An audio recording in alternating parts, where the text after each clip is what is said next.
tras, tras, tras. Mas por lo que les escucho yo no sé si estaré mal. ¿Qué va?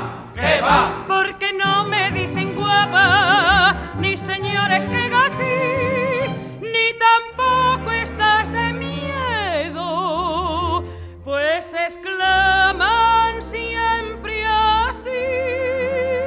Bom, bom.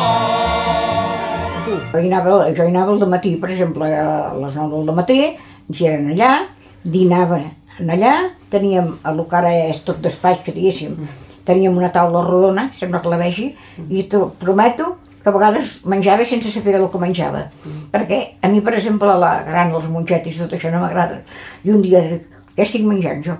Estava menjant mongetes, però és que l'únic era la cosa que havies de menjar. Ibas de un trabajo al otro.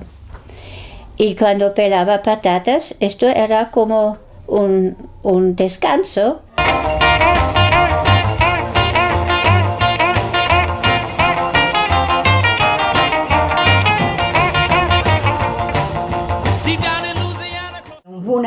Que li va dir, diu, un guàrdia diu, ¿cuántas piezas usted no puede ir? Diu, ¿cuál quiere que me saque? Jo em vaig voler un de seguida, Ostres, noi, de quin tipus, que guapes que són, jo vaig voler un. Jo em penso que vaig ser la primera perquè me varen dir que era una sinvergüenza perquè m'havia posat biquini.